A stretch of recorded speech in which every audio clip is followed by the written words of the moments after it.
This is the 19th season of Bass Talk Live.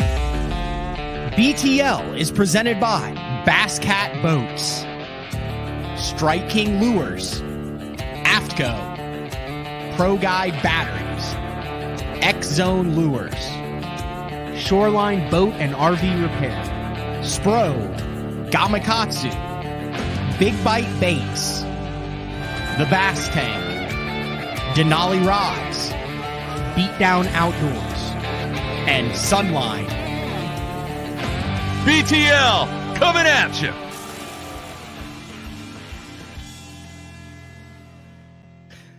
Good morning and welcome to another exciting edition of BTL Bass Talk Live, where we are going to talk about fishing. We got a good show for today. Hope everybody had a good holiday weekend. Actually got out on the water on Saturday, which I think is a cardinal sin to put on Labor Day, Memorial Day, and 4th of July. You're playing with fire if you're putting a bass boat on the water. But you can get out early in the morning. You can get off at 10:30, 11 o'clock, maybe catch a few. I do remember one of the first 4th of July's I put my little ZX 190 in, probably, this would have been like 2009 or 10 at Grand.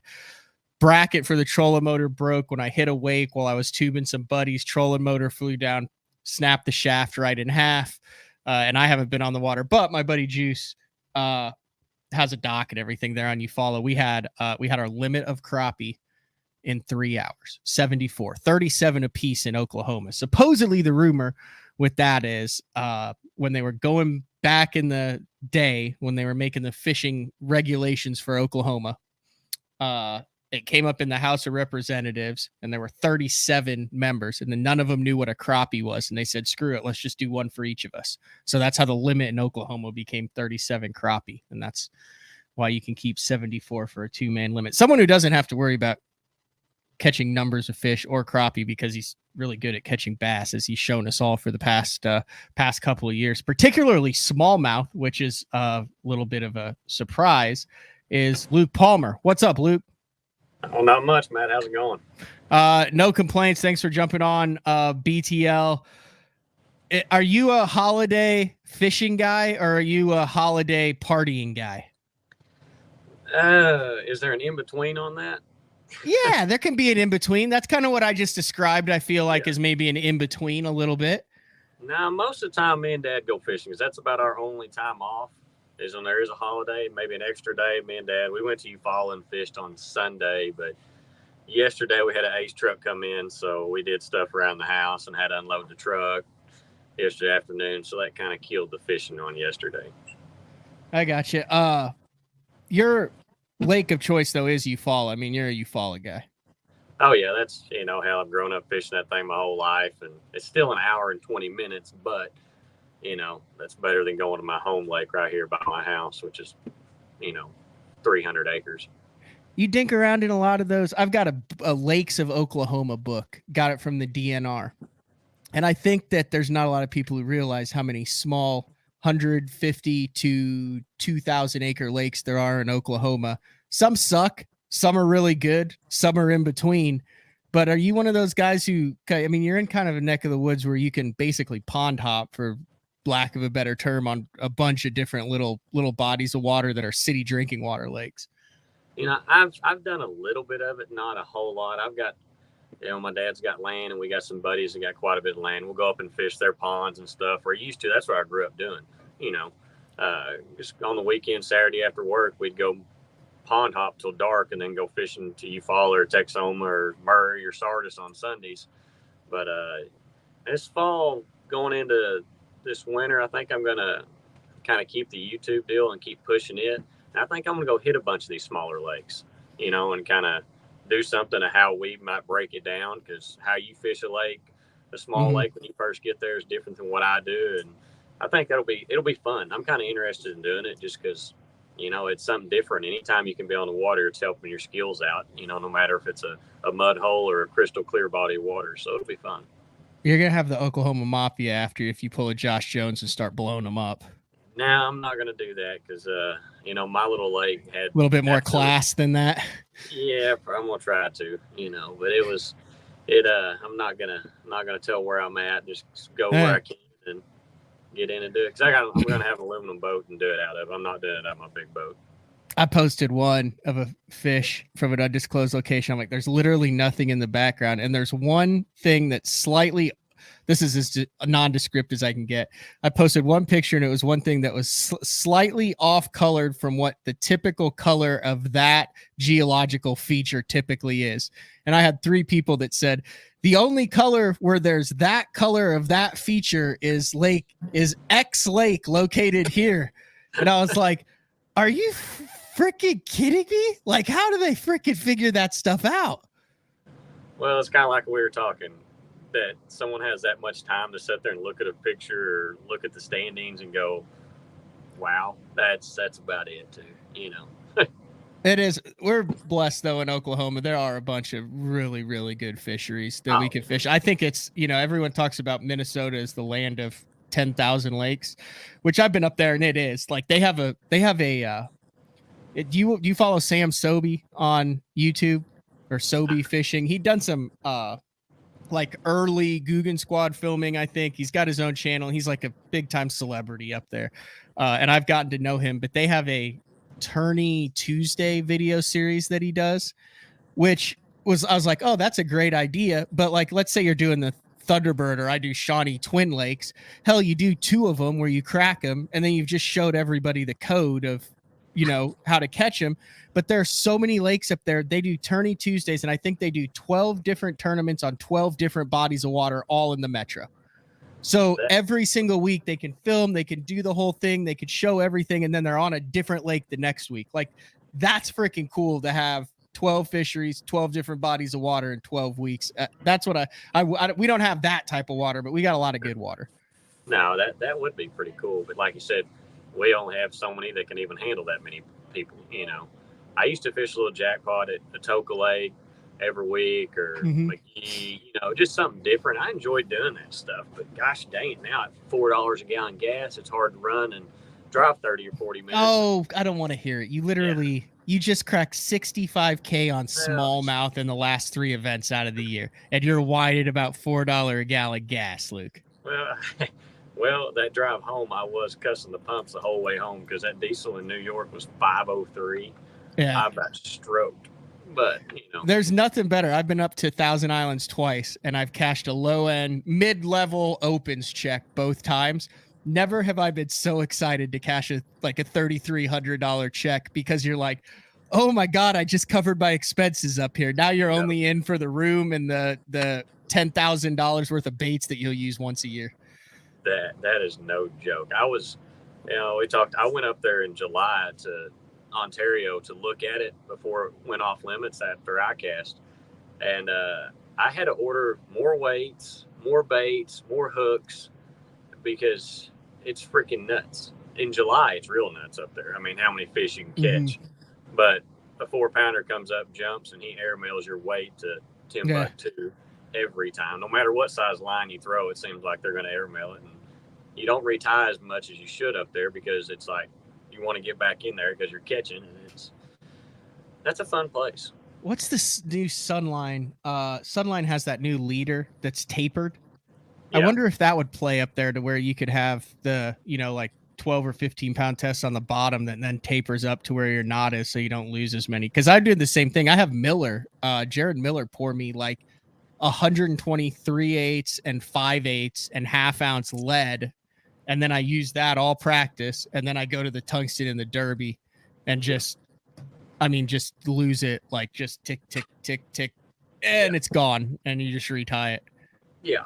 It's kind of depressing. I mean, it's expensive to go up there and fish just to fish, the lead deal is, but it seems like you have to have a black weight up there. Really? I've tried it. I had some silver tungsten at one time, and dude, they would swim up there, and this was before they got hammer pressure, like they had the last couple of years. They would come up there and look at that weight, and you'd watch them. It was like they turned sideways and look at it as it's going to the bottom. Then they'd get to your bait, and they just turn off and swim back. No joke. Yeah, it was. I'm going with you because you finished 13th, 11th, and 2nd in the last 3 smallmouth tournaments up there. But I always thought that the shiny weight attracted them because smallmouth are curious. You're thinking just the opposite. You're thinking it's a warning symbol. Exactly. I mean, I watched it happen. I mean, that's how I was like, wow. I mean, it was. You sure you weren't just wiggling it wrong? No, I tried that too. No, I had it. The reason I done it is I noticed it because I'd pick up and grab another rod with the black weight on it, pitch to them, and they'd eat it instantly. Maybe the shiny one just got them hyped up. I do know that there's a bunch of those Northern Tungsten companies and stuff that'll have like a black powder coated drop shot weight. I might have to check that out. Is there any way to turn a tungsten weight black or dark?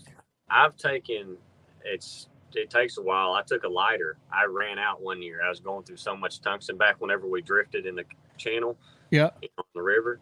And I would sit there and I'd heat it up, and it would finally turn it kind of a dull finish. But then just hold it on like your pliers and then just basically roast it. Yeah, pretty much. But then, even though it is tungsten, it's not. It heats up, and eventually it allows that, the line tie to slip out of it. Oh yeah. Too, because so it's like a danged if you do, danged if you don't. So I don't know. Road Guru sends me the black tungsten and stuff, so I don't have to worry about it. So when did you become such a smallmouth expert? Like I said, you won this year, and you won at a fishery that you don't have a lot of history with, but it wasn't surprising. Big stick, cracking them, blowing them over the side of the boat for the most part. And then you go up north, like I said, in the history of your career outside of Todd Faircloth and I think Mike McClellan for a number of years, and then obviously KVD, you're right up there as far as consistency of the mid 30s and check cashing, but you're not a smallmouth guy. At least in my mind, I think you're a self-admitted not a smallmouth guy, but you go up and you look at your history of smallmouth, like you're really good with these things over the past 5 years. Yeah, I think a lot of it is, which you look at Edwin, he was always real good when he went up north. Christie's good everywhere in the entire country. So I don't know. I think it's the fish up there set on stuff like they should. Explain that. No, I don't. Explain that. As far as like if you see a hump or a ledge or something on your graph, there's probably fish on it.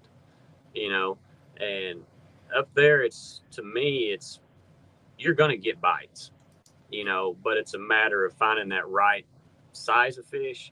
And I think it's because I move, like once I can find an area that I feel like has got some better quality fish in it, I'll stay in that area and just keep hunting around because them dang smallmouth move so much up north. Ours do too, but ours are so inconsistent that you can't even really compare them with smallmouth up north. But I find an area and I just try to figure out where that school has moved to. They can move 200 yards, they can move half a mile, but when you do find them, they bite.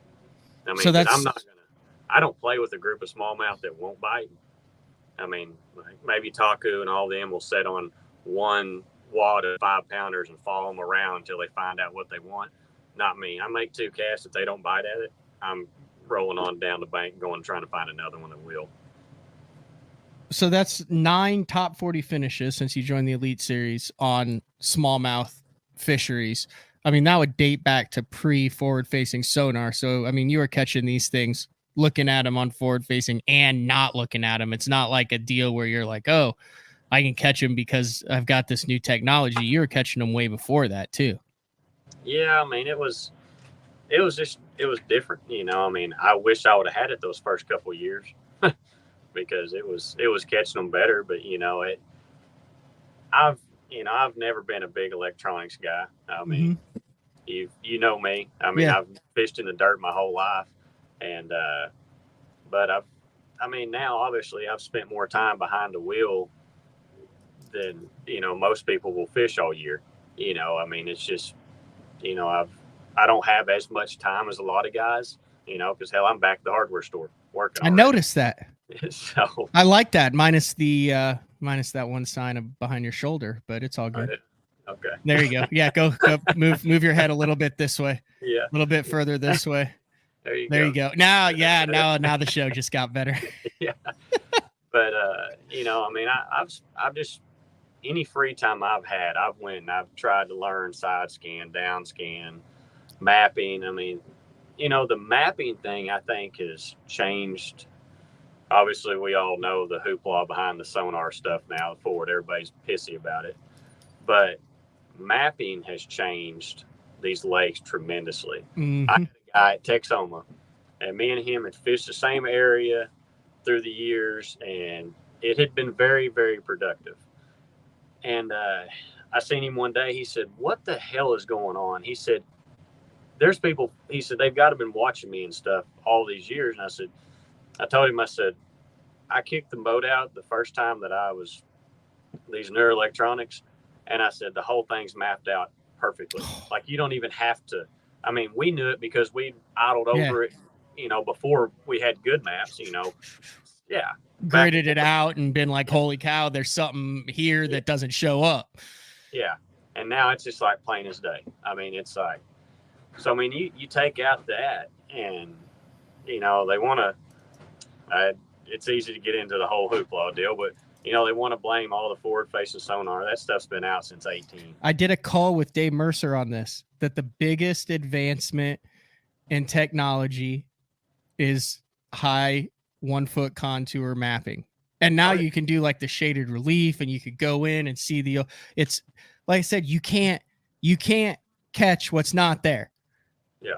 You have to know where to go. You got to find them. I don't care who it is, what lake it is, you got to find fish, and I don't know. It's all. So how do you know where to find them? You finish second at St. Clair. That's my question. St. Clair, big ball, no relation to anything in Oklahoma. How do you go out there and beat these guys that, I mean, cut their teeth, grew up, live on this stuff, and here you are going, I got a couple spinning rods, and I mean, you're catching 90 pounds, 6 ounces of Lake St. Clair smallmouth. Well, there was a little bit of blessing involved in that one. I was running across the lake the first morning, and I'd put in the very back anchor bay because that's where our house that we were staying in was. And I was running across there, and all of a sudden my motor kind of went to cutting out, and I was like, I get bad gas or something? And, and I just didn't think, I was going to run out toward the Metro Flats because that's where I normally fish out there. And I was running it, done it pretty bad, and I was like, something's not right. So I just shut down. I said, I'm going to fish here. It's kind of what you do up there. Completely random. Like totally 100% random. Yeah. Well, I kick out, and it's like whack 5, 4.5, another 5 1/4. No way. What the hell? Well, I fish around there, and I kind of grid it out in a way. That's kind of how you do it there. You kind of got to grid it out too. Well, I looked, and I knew what was wrong. It was just a minor, that little set screw on the Mercury's. It'll back out on that trim motor. Yep. Well, that's all it was. It had turned back a little bit, and I was a couple miles from the launch. So I said, hell, I'll run over there. And of course, I don't have a 1/2-inch wrench in my boat for some stupid reason. So I run over there, and they fix it. Glad I'm not the only one. Yeah. So they fix it, and it took them 5 minutes. Yeah. And I pull out on the lake, drop the trolling motor, catch some 4s and another 5, and just start wailing on them. I'm like, maybe that was a sign. And that evening when I was coming in, I went down a stretch and had like 27 pounds in 30 minutes. Say that again? I had like 27 in 30 minutes. Wasn't the big bag of the tournament like 24.5 or something? Or? Yeah. Yeah, that's what it was. I found an area that everything I caught, but it happened in the evenings. It looked like pie plates sitting everywhere. And that wasn't even throwing on every one of them. You throw on one, it'd be a 5.5, almost 6, and there'd be 5 more with it. And I called my dad on day 2. I said, I found an area. I said, if no one really gets on it, I said, I got a shot, I think, to win it off of this. He's like, really? I said, yeah. I said, this is something. Well, I ran to Canada on one day, and I think I caught like 4 fish over there. And they were 3.5 pounders. Well, that's not going to do any good. But the closer I got back to Anchor Bay, the bigger they got. And sure enough, day 1, I rolled into I actually didn't even start in those areas. I found another group, and started there, and there was like 10 of us around, and I caught my 20 pounds. I ran back to my other area and caught 22, and I lost 2 or 3 5s in there too. And then day 2, Would you have won that deal if you'd landed those? Oh yeah, no problem. I should have had, and then on day 3 though, I had almost 24. Yeah. So I mean, you know, I went to my starting area, caught 20 pounds, ran back there and caught, you know, some 5s. And then day 3, I went to it, and I lost 2, and I lost them. And I told my camera guy, I said, those 2 fish are probably going to cost me winning this deal. Did you do anything wrong, or did they just come off? The wind was blowing 20 mile an hour, and I was throwing a 1/8 ounce or 3/16 Cindy rig over the top of these smallmouth. A what? The Cindy rig. What's that? A crappie jig it's from Great Lakes to Ness. It's just like their little 2 3/4 inch drop minnow on a 1/8 ounce jig head. Oh, okay. So it's like okay. What Yeah, did they call it? They call it a Cindy rig. Is that the official name, or is that what you call it? No, that's what they call it. I thought it was just a jig head and a minnow on there, and they said Cindy rig. I was like, okay, that makes like sense. CINDY? Yeah. I never heard that ever. Well, that was another thing. You know, I mean, since Pradco had, you know, they bought Great Lakes to Ness this last year. Yeah. And I actually caught 95% of my fish the last 3 tournaments on their stuff. Like legit. You know, a lot of them are like, this up through this. No, I had their stuff tied on almost the whole entire time. Other than the morning shot. Have you messed around with that flat cat yet? Oh yeah. That thing's so tiny. It is, but I mean, it's tiny. It's like crappie jig tiny. Yeah. Nobody needs to throw it either. Y'all leave it in the box. And it plays. Yeah. Yeah. It seems like the weirder it is, the better it works for those smallmouth. Yeah. That's what's and the weird less it does too. Those smallmouth I didn't realize how much they can see and hear or whatever. Like I was that day on day 3 when the wind blew so hard at St. Clair. I mean, that drop minnow it's tiny. And there was probably 2.5 footers out there, maybe 3s. You would throw it, they were in 14 foot of water. It would hit the water and they would come from a foot off the bottom and they would meet that bait before it got 2 foot deep. And how they can find that stuff blows my mind. So those fish know a lot more than you think that's sight or feel? I don't know. I mean, it happens so quick. It would have to be sight, because isn't there a bunch of current on all those fisheries, even if you can't see it above the water? Isn't there? I mean, you would imagine down there's got to be a bunch of ambient noise going on. You'd think so. I mean, it would hit the water but I would kind of make it splash bigger. And when I don't know if it might have been the disruption, you know, because it would literally fall maybe 2 feet and they would meet it at the top. You just see them streaking. When they do that, it's freaking game over, though. You know, yeah. I did catch some on a tube at St. Clair. That was the funnest thing because I was boat flipping 5-pounders on a tube. Bait caster. So I'd hit them I was throwing an Amistad with 16-pound test line and just hitting them as hard as I could hit them and just freaking wrecking them. Amistad, I believe, is the Falcon version. It's, if I remember correct, it's 7.3 heavy, medium heavy. It's like an all-purpose rod. Back in the day when I threw them at the Falcon Amistad, I had a couple of those and I did everything with it. Oh yeah, that was my rod of choice. It was fun. Do you remember? It was nuts. Do you remember when Christy won cracking that tube out there using Panoptics and not saying anything to anybody and blowing every single smallmouth over the side of the boat and he was just going casting. It'd be like drum 4-pounder, drum 5-pounder, drum 4-pounder, 4-pounder, and just crank boat flip, and then Panopticsing the orange and blue blobs. I mean, no one knew what the hell he was doing. They're like, how is this going on? And he's just like, yeah, I'm just like dragging a tube out there. Yeah. If I was in the drum, I would catch some smallmouth when I'd get around the drum. I've got that somewhere. I've got that interview somewhere. I vividly remember being in Metro Park interviewing him after that win, and he doesn't like being interviewed by me anyways, so he doesn't say crap.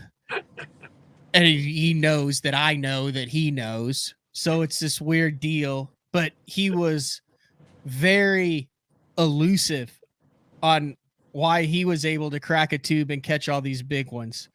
What was the infancy, or not infancy, but he was using the freaking Panoptics and the blobs and then snapping it to get a reaction. Yeah. And on those massive on the flats. first day of the tournament.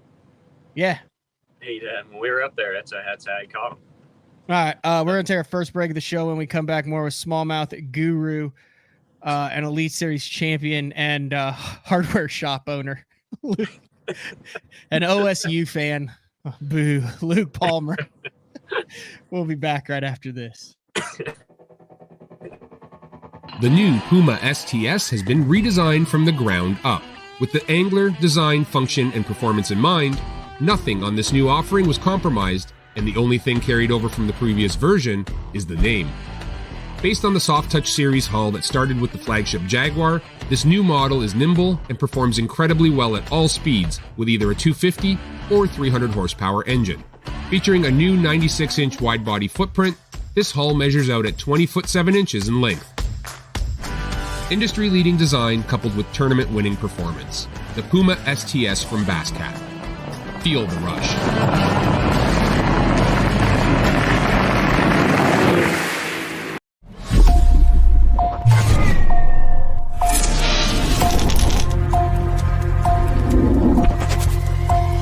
Everything you need, one legendary brand. Top on Strike King.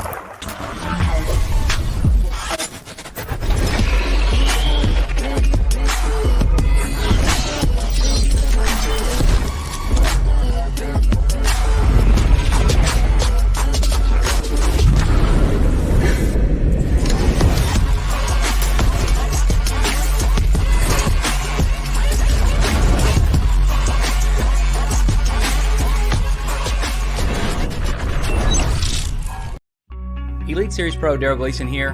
My Pro Guide batteries keep me going on those long tournament days and long practice days. Always plenty of juice, never fail. The best part about Pro Guide batteries, it's the people behind the company. They have over 40 years experience in the battery business, keeping all of us fishermen out on the water longer, catching more fish. Check them out at ProGuideBatteries.com. What's up, Bass Talk Live fans? Brandon Polnick here. And ever since I won a couple Bassmaster Elite Series events on X-Zone Lures, I've been getting a bunch of questions of what makes them so special and different. And really, the truth is, it's in the details. The little details, things like no cheap fillers in their plastic. That gives you more lifelike action, more realistic and vibrant colors. But don't just take my word for it. Go to www.xzonelures.com and check them out for yourself. Having confidence in your tackle while on the water is one of the main things to success, in my opinion. In the last couple of years with Denali, I've had just that. From anything from spinning rods, casting rods, tungsten products, even now to casting and spinning reels, I have the confidence to go out there and get the job done and know that all my equipment is going to handle it and do it just the way I want it. The thing about Denali is you've got great quality products at a great price point, so make sure you check them out. Have you considered purchasing new electronics for your rig? The type of mounts you choose to protect your investment should be part of the decision-making process. No matter if you prefer 1, 2, or 3 graphs up front, Beatdown Outdoors has a solution for you. Adjustable, versatile, rigid, and made in the USA. What's your ultimate electronics setup? Check out the full selection of Beatdown Outdoors products by visiting beatdownoutdoors.com. All right, we are back. Luke Palmer from the hardware shop. So you fish, you're basically up there for a month, and then you come back and you're like right back into. Wait a second, you own a hardware store and you didn't have a 1/2-inch wrench in your boat? I know. It's depressing. No, I went in there and took a bunch of stuff out. I was like, I won't need this, that. If I have to work on something, I can use a crescent and stuff like that. That is one spot you cannot get a crescent in. So that's a reason. Okay. Looks like there's a lot of heavy reading in the background too. Is that all like product manuals, or is that like some novels, or what? Now that's all like all of our statements, stuff like that, different companies and everything. Fun like stuff. that. Yeah. And then you still run some cattle on the side as well too? Well, Dad does, so I just help him with that. I'm not home enough to run cows, so I one time had to in a previous life, not that long ago, had to tackle a baby cow, which I believe they call a calf. Yeah. It got out. What are you laughing at? Yeah, you need to get that. You can get that if you need it. No, they got I that had for- to so it got out, and the mom was on the inside of the fence freaking out, and the baby was on the outside running back and forth going, "Rah, rah." I mean, it was pretty hefty, and I had to tackle the thing and then carry it back like probably a football field to where it could go back in to be reunited with the mom. Those things are pretty stout and Oh, yeah. not very friendly when they're being carried and don't want to be carried. Exactly. No, it would have been better if you'd have laid the calf down. Then the mom would have smoked you in the back when you're trying to walk away from it, thinking you're trying to harm it. That's what she did. She was following on the fence, trying to get through the fence because I was carrying the baby and it was going and struggling. And then the mom, so I'm like, crap, we're going to lose the whole fence. And then I finally got it back into the fence, but I was on high alert. So It's so no, that'll happen. Like I said, I said you're a smallmouth expert before, but you really were. You said you always, I guess before the show we were talking, you said Champlain has always been a comfort zone. Is there some relation to Oklahoma with Champlain? Or what's the deal with that place where you finished 13th this year? I don't know. It's just I've always really liked it up there. And once you find them up there, they'll bite normally. I think that's everywhere up north. Once you get around them, they'll bite. And I don't know. I've done a lot of grafting up there, and those fish sit on, like, if you have a point on your map, there's probably going to be fish on it somewhere, and before it seemed like, all you had to do was idle and find the boulders.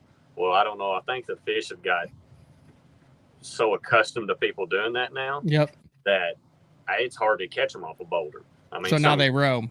Yeah, it seems like. But when you do find them on boulders, there are big ones, but it's hard to get. Wait a second. You're telling me that this is a case of fish adjusting. They just don't go back to the same boulder and get caught over and over until they're dead, and then there's no fish left in the fishery. You're telling me that there's fish that are adapting to fishing pressure, just like when there used to be 50 people going down the bank, they would learn that like that log probably is a poor choice for housing.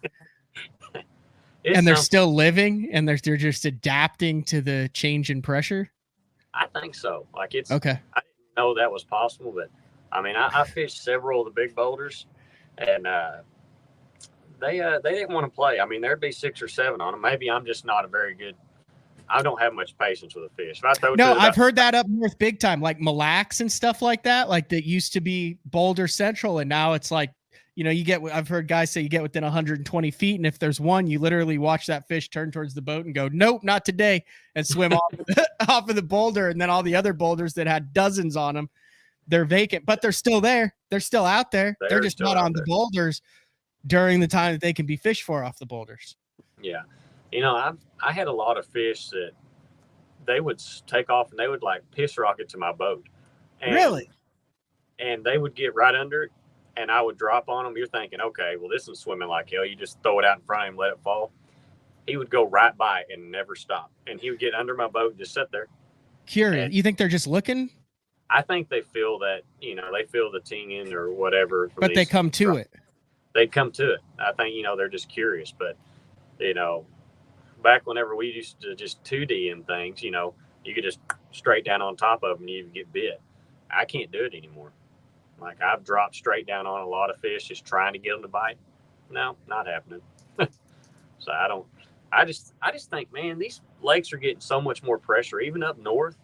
When we first started going up there, even 5 years ago, when I just first got on a tour, there was not nearly the pressure. And now you pull up to the ramp, you got 14 kayaks, 27 bass Don't blame boats. it on the kayaks, Lou. No, I'm just saying. There's just people. I know. fishing. No, I know. But do you think it's hurting the fishery? Or is it just altering the behavior of the fish in the fishery? That's the big topic right now. I don't.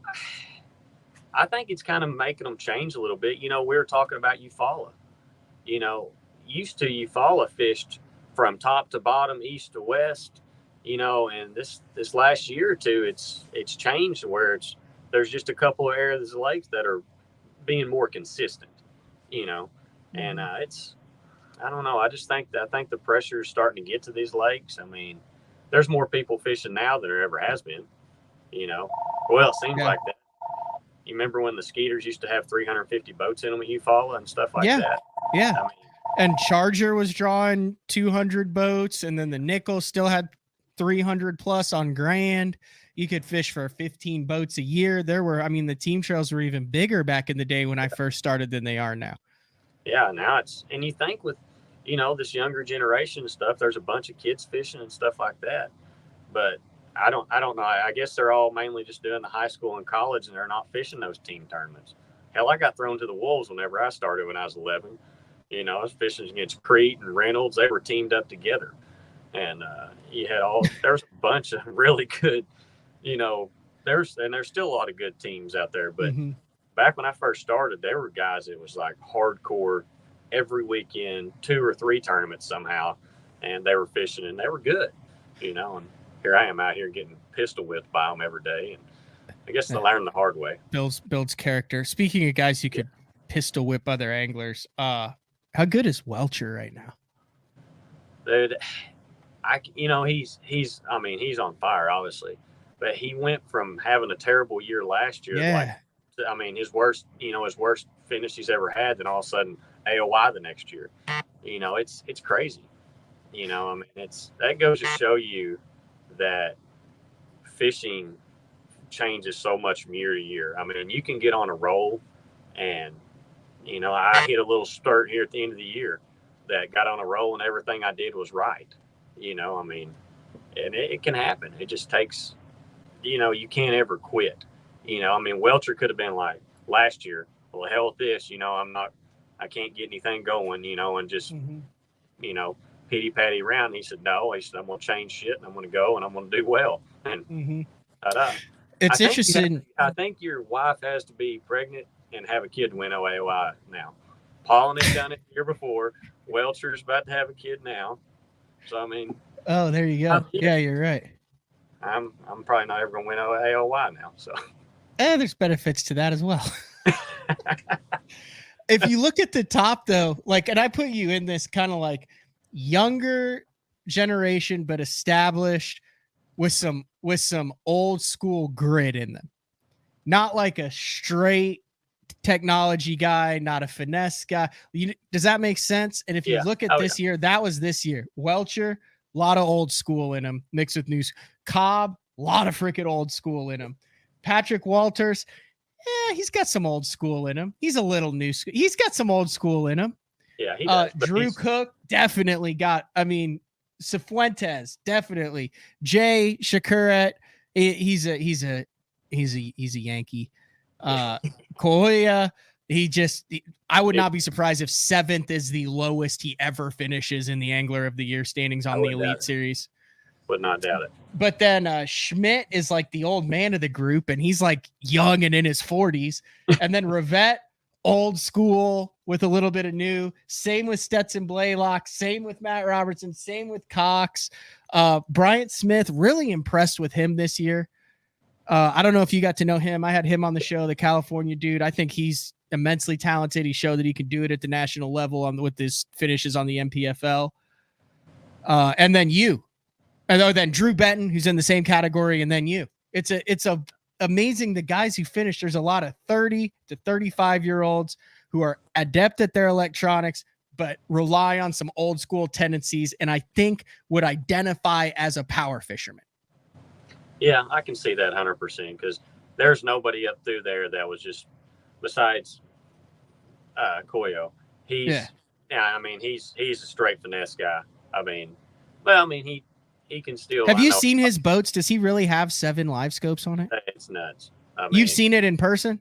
I've kind of looked at it a little bit. I'm not one to just, but he's got 2 under his transom. So idling, you can scope. Both 2 different ways? Are they on turrets or are they fixed? No, they're just fixed on there. So he can just idle down through there. You know, I mean, he can shoot 100 feet or whatever. And so you get real time side imaging, except better. And how many does he have up front then? Does it look just insane? I guess he's got 2 or 3 up there. I don't know. I can barely understand one of mine, much less you put 7 graphs up there. And I can't get into all that. I mean, you know, I'm going to do what I can do and what I trust, I guess you'd say.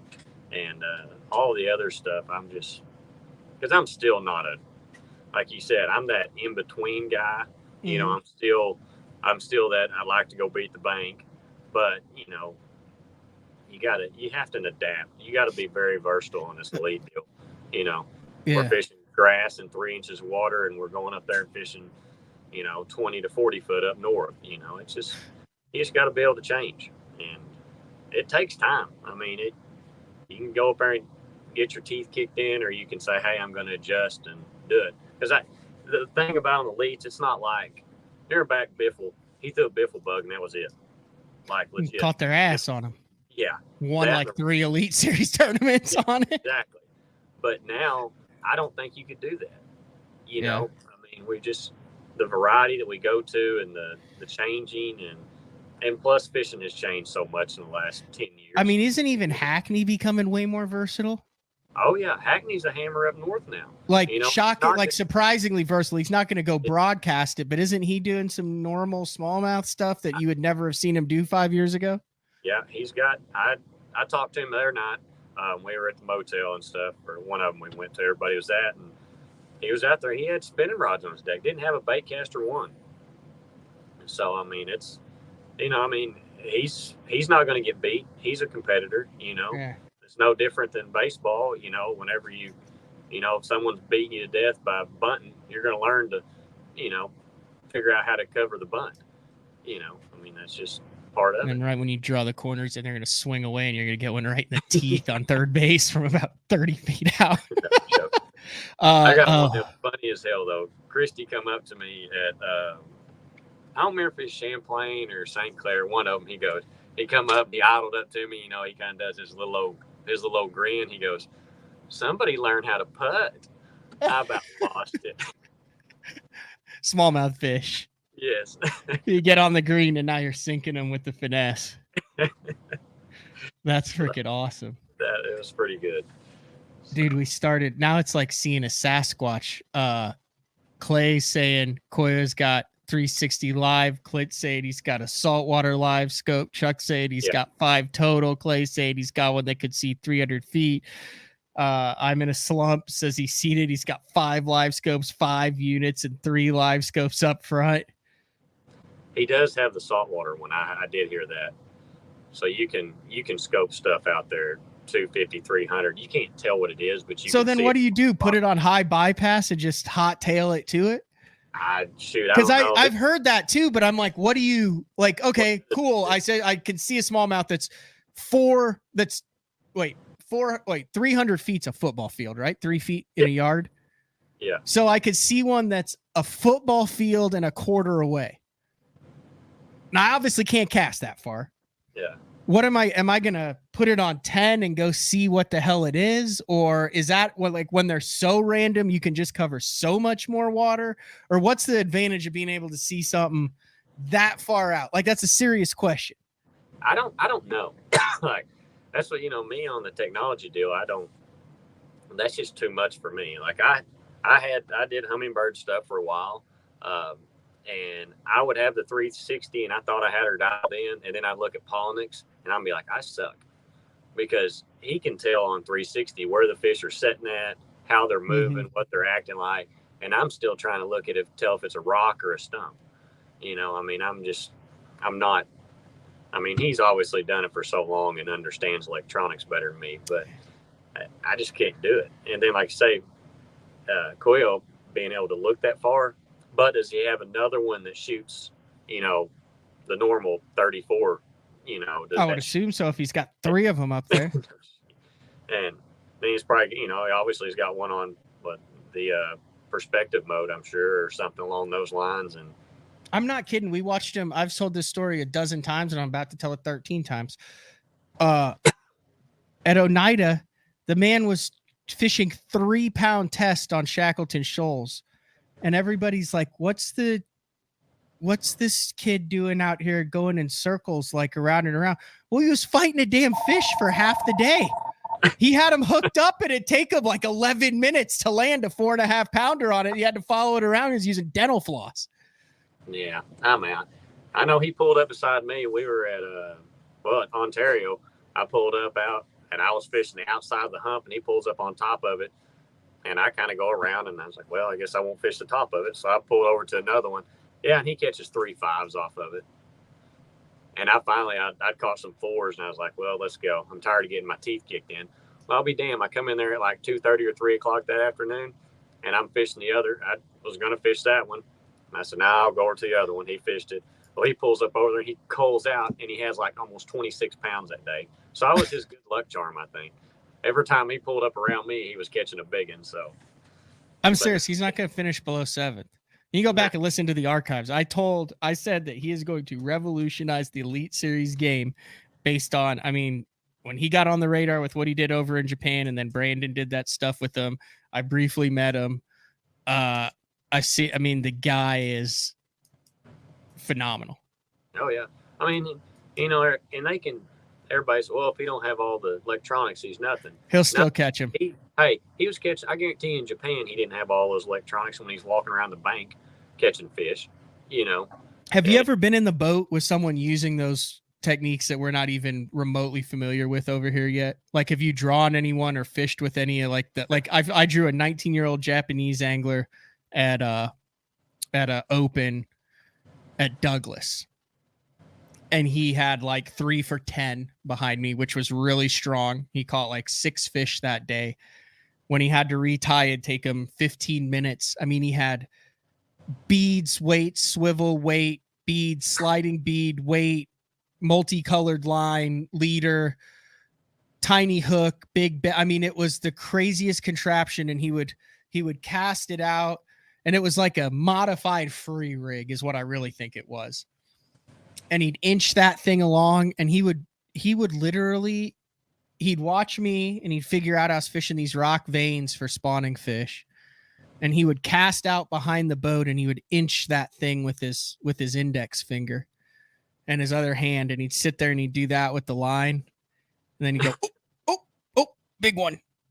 And it was if someone had been like, I'll give you $1,000 to tie that rig, I would have had absolutely no clue how to do it. Yeah. And he was such a great dude to fish with, because his bait was always directly behind the boat. Like, he never interfered. You know what I mean? But then he'd always just be like, oh, big one. It was amazing just how narrow-minded we are. Oh, man. I don't know if that's becoming from Oklahoma, because we just have thrown a jig our whole life. Just doing pretty much Oklahoma, I consider it simple fishing. Mm-hmm. We throw a Carolina rig, a jig, and a spinnerbait and a square bill. And that pretty well covers 95% of all of our stuff, And that's when me and my dad went to Eufaula Sunday, and I was like, we put in like the triangle to fish around there, because you know how number 9 and the dam's going to be. And I was like, gosh damn, this water is dirty. He said, hell, this is clear. He said, you just haven't seen dirty water in the last 2 months. And I'm like, well, you got a point. Everything I'm looking at is 15 to 30 foot deep that you can see the bottom in. So, but that goes back to, we just kind of simplify things, and which I guess we can get stuck in a rut over here. Yeah.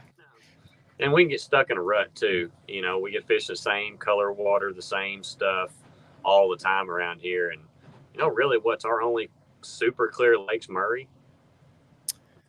10 killer. And 10 killer. Those are about it. And they're Texoma can be pretty clear at times, but not clear. No. So, we can you can get away with throwing a bait that's not the exact color, and stuff like up north, where if you don't have a flat colored Great Lakes finesse drop worm or whatever, you don't. It's nuts. I didn't realize how much difference that stuff made, and once I got to using it, them smallmouth up there, they definitely know what's up. They can see so well, and it's a learning process. It is. I gotta let you get back to the hardware store, but I'd be remiss if I didn't say, Luke, the Bassmaster Classic is on Grand Lake. You're one of 2 Oklahoma anglers that are currently in it. How does it feel to have the chance to win the Bassmaster Classic on your home body of water where you're a clear favorite? Well, I think the clear favorite's probably Christie, but it's going to be fun. I mean, the thing that I'm going to enjoy about it is the group of people I've got coming. Holy cow. Some of my buddies from South Carolina, they all booked their tickets already. Like, as soon as they knew that I made the Classic, they booked their rooms like that day. They were waiting on it at weigh-in and clicked. Some people from Wisconsin coming down, and all the buddies and stuff around here. It'll be fun. And into March, we could catch them very well up there. It could be snowing and it could be 75 degrees. So I'm looking forward to it. I'm definitely going to go spend some time here in the next, my boat will be in probably in the 1st of October. So I'll probably actually break it in at Grand. I'm going to definitely going to spend a couple weeks up there and learn the body of water, because I haven't spent a lot of time up there, but it's still Oklahoma, and there's probably going to be a little bit of dirty water somewhere in it. Awesome. Anything else YouTube channel, Rolling Strong, social medias, Rolling Strong. I know you're probably still not used to all that, but that's your jam now, and that's reality for life as Luke Palmer. That is it. One of these days, I won't be a hardware store guy. Maybe I'll just be a fisherman. I appreciate it, man. Thank you very much. I think sometime we might be doing an on-location show at the end of October in Oklahoma City. We'll have some more details on that. I don't know if Michael talked to you about that. He said he mentioned it to you. So yeah, we'll figure something out. We got to go fishing too. We need to shoot a little tote one day doing it. It is. Hey, you've had a good end of the year when you're on a podcast, and we mentioned the win that you had this year. I think one time. That means you've done some other stuff along the way. All that's left now, you've got to win. I mean, dude, you're a Angler of the Year contender now. That's got to be. I mean, I would assume that would have to be your expectation and goal going into every season from here on forward. Yeah, I mean, I'm really, my goal is, I mean, if you get in the top 10 in points, that's whenever you've really done something. You've had 2 or 3 top 10s, maybe 4, and I was looking at Welter standings. If I don't have my 2 bombs this year, you're right there. I get to flirt with the top, and because I just had those 2 that really hurt me, so. But did you party too hard after the win? Is that what happened in the next tournament? Like, was there? I'm not saying like you were like hammered, but I mean, was there a real mental struggle to get back into tournament mode after achieving something that you've been wanting to do your whole life? It was, but I think a lot of it, I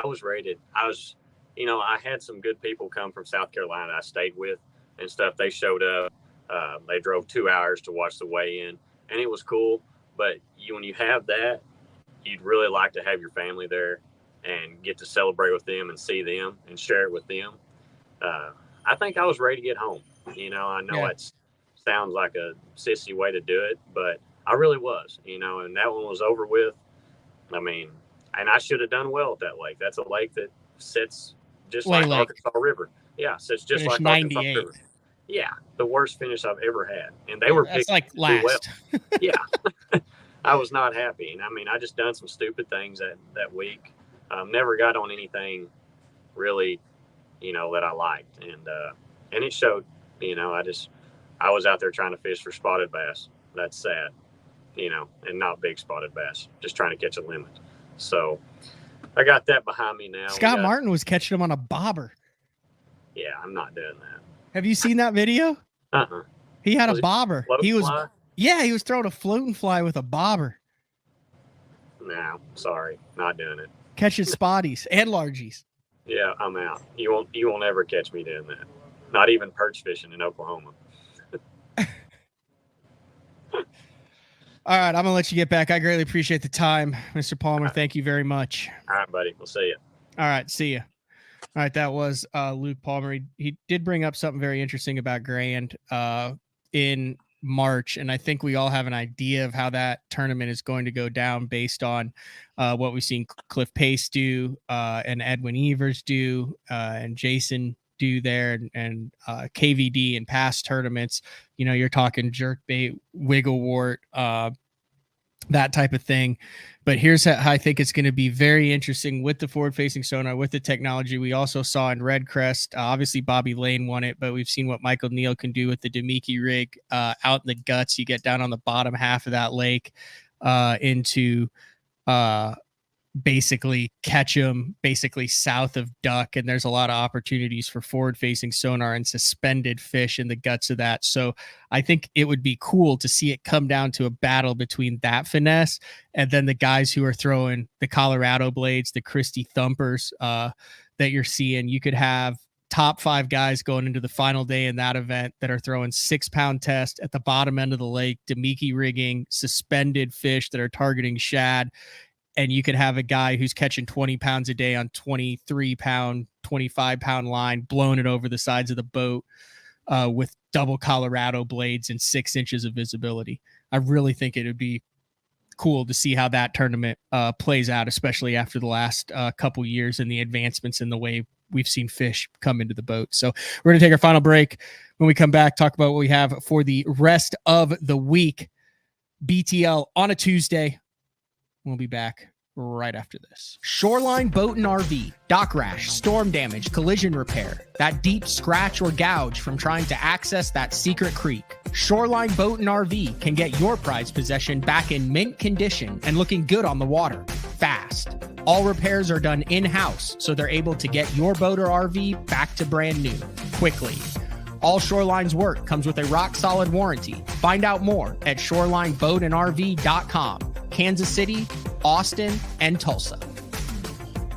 I'm the kind of guy that never leaves the house without a pocket knife, and Gamakatsu's come out with the EDC series of knives. EDC stands for everyday carry, so whether you're on the water or off, you can always have it with you. The best thing about it to me is that assisted open feature. With this D2 blade, you've got it right here at your fingertips, so if you can't find your scissors, you need to cut a knot, you need to cut your braid, you've always got it. Make sure you check it out. Never leave home without your Gamakatsu EDC knife.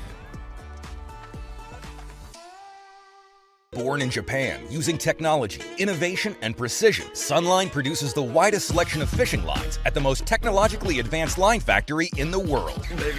Manufactured at the strictest tolerances to produce victories at the highest levels of tournament bass fishing. From household names like Christie, Swindle, and Cruz, to young guns like Cook, Logan, New, and Welcher, they all trust Sunline to take them to the top of the leaderboard. Choose the line that will give you the strength to guarantee your confidence. Sunline. Are you looking to install your own fishing electronics? The solution is the Bass Tank Power Harness. It takes the guesswork out of installation. No more voltage issues or interference. Designed by an engineer so that you can get professional results right there in your own garage. Installation done right with the help of the Bass Tank Power Harness. You can feel confident knowing that your installation was done right. The Bass Tank Power Harness. Give us a call or order yours today at thebasstank.com. Get the best patterns backed by tournament data. Start by finding the best 10% of your lake. Know exactly what to look for and what to throw. After that, just put them in the boat. Try the Deep Dive app today. Get that beast right there. The great thing about the new Sensation soft plastics from Big Bite Baits, heavily scented, super soft, buoyant, comes in 7 great new shapes. I've got a couple of them of my signature series, the cliffhanger worm and the ramtail craw. Great for a flipping jig, football jig, swim jig, all that. Several other great shapes.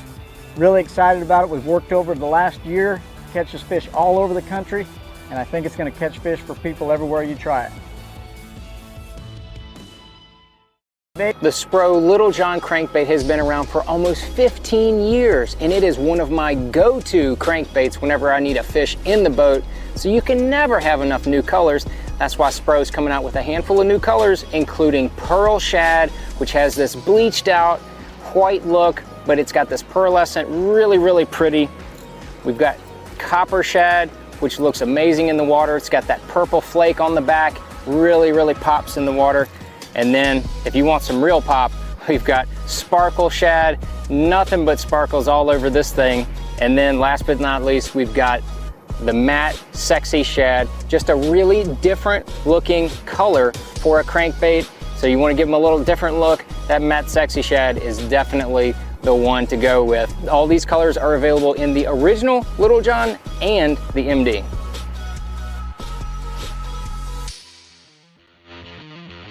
All right, welcome back. Wrapping things up here on a Tuesday.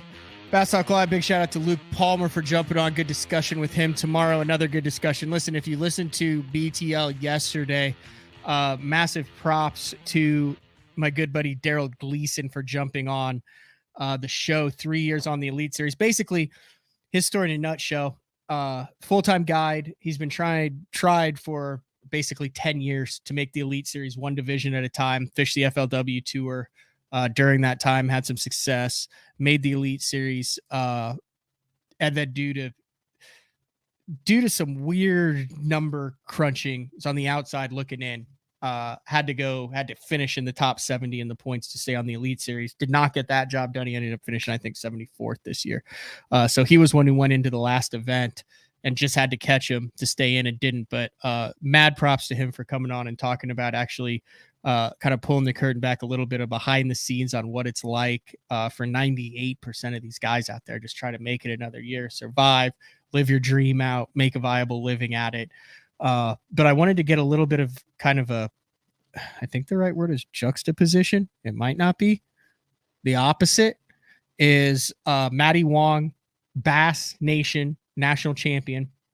I think that was a real grimy Washita River, I want to say, somewhere down there, won it. And then he had to finish in the top 70 in the Angler of the Year this year to stay on the Elite Series.